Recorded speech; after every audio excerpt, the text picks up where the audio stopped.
जय श्री राम। आगे समाचार यह है कि यहाँ सब कुशल से हैं। प्रभु, आपकी राजनीतिक दूरदर्शिता ने एक बार फिर झंडे गाड़ दिए हैं। इधर इंडिया वालों की बैठक जैसे ही शुरू हुई, आपने संसद के विशेष सत्र का सिगूफा छोड़ दिया। पूरा विपक्ष अब इसी पर चर्चा कर रहा है। लोग कह रहे हैं, जब सरकार रेगुलर सत्र ही सही तरीके से नहीं चलाती तो विशेष सत्र क्यों? धारा 370, कृषि कानून, भूमि अधिग्रहण जैसे निर्णय तो अध्यादेश और कैबिनेट के बैठक के माध्यम से ही हो जाते हैं। खुद साहेब संसद को छोड़कर बाकी सभी जगह बोलते हैं। तब यह बैठक क्यों? सब एक देश एक चुनाव से डरे हुए हैं। आपने विरोधियों को सीटों के बंटवारे तक का मौका नहीं दिया।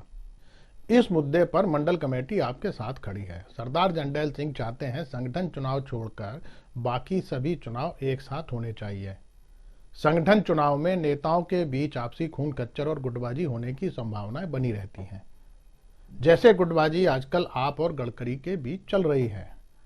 लोग कह रहे हैं आपने उनके पीछे सीएजी छोड़ रखी है। ईडी और सीबीआई भी छोड़ देते तो विपक्ष सरकारी एजेंसी के दुरुपयोग का आरोप ही नहीं लगा पाते। प्रभु, इस बार राखी के मौके पर गैस सिलेंडर की कीमतों में 200 रुपए की कटौती कर महिलाओं को जो सौगात आपने दी है, उससे पूरे गांव में उत्साह है। लोग कह रहे हैं अभी तक देश भुखमरी इंडेक्स और प्रेस फ्रीडम में ही नीचे जा रहा था, इस बार गैस सिलेंडर की कीमतों में भी नीचे चला गया। एक माह के अंदर टमाटर के बाद यह आपकी दूसरी सौगात है। प्राइस कंट्रोल को लेकर मंडल कमेटी ने विशेष प्रयास शुरू कर दिए हैं। कल्लू उस्ताद ने अपने पट्टे पूरे गांव में तैनात कर दिए हैं। दरोगा जी ने भी कुछ सिपाही भेज दिए हैं। अगर कोई महंगाई की बात करता दिखे तो उसे दो हाथ धर देते हैं। भोला जाटव उस दिन कह रहा था, जो राशन पहले 2000 रुपए महीने में आ जाता था, अब 4000 रुपए में आने लगा है। इसके बाद उसकी कंबल कुटाई हुई, तब से गांव में शांति है। कल्लू कसाई खुद सिया जादव पर नजर बनाए हुए है, जिससे वह महंगाई को लेकर लोगों को भड़का न सके। लोग महंगाई नियंत्रण को लेकर मंडल कमेटी के प्रयासों की प्रशंसा कर रहे हैं। प्रभु, G20 की बैठक को लेकर कार्यकर्ताओं में खासा उत्साह है। मंडल अध्यक्ष सरदार जंडैल सिंह ने कार्यकर्ताओं को संबोधित करते हुए कहा, अब कोई शक नहीं होना चाहिए कि भारत विश्व गुरु बन चुका है। भारत के विकास का झंडा पूरी दुनिया में फहरा रहा है। इसके बाद मंडल कमेटी ने एक प्रस्ताव पास किया। दिल्ली की बैठक में दुनिया भर के नेता आ रहे हैं। वैसे तो साहब ने खुद ही अलग अलग देशों में जाकर विकास का झंडा फहराया है। अगर कोई देश बच गया हो तो वहां के राष्ट्र प्रमुख को विकास का झंडा भेंट किया जाए, जिससे वो अपने देश वापस पहुंचकर उसे फहरा सके। मंडल कमेटी ने इसके लिए टेलर भी तैयार कर लिया है, जो आफतकालीन स्थिति में विकास के झंडे का ऑर्डर पूरा कर देगा। प्रभु, विकास के कुछ झंडे द गार्जियन, फाइनेंशियल टाइम्स और हिंडनबर्ग के यहाँ भी फहरा आते।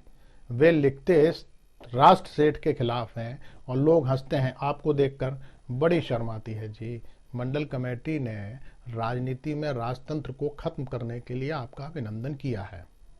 जिस तरह आपने राजस्थान से वसुंधरा राजे और मध्य प्रदेश में ज्योतिरादित्य सिंधिया को घर बैठाया है, उससे कार्यकर्ता काफी खुश हैं।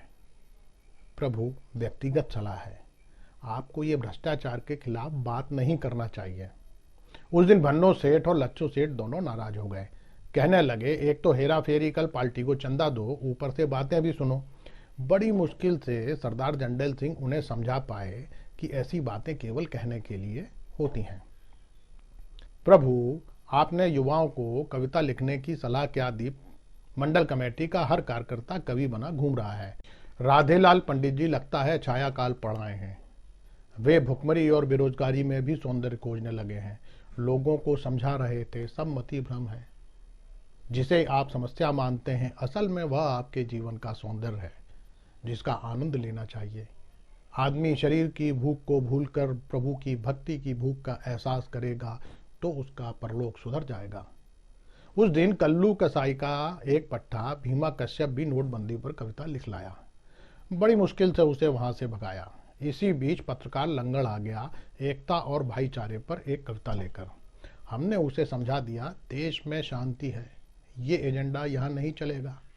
भाईचारे का एजेंडा चलाने वाले महात्मा गांधी हों या मणिपुर में एकता के गीत गाने वाले गंगबोई, सभी के हिस्से में गोलियां ही आई हैं। हमारे साहब तो इसीलिए शांति की बात ही नहीं करते।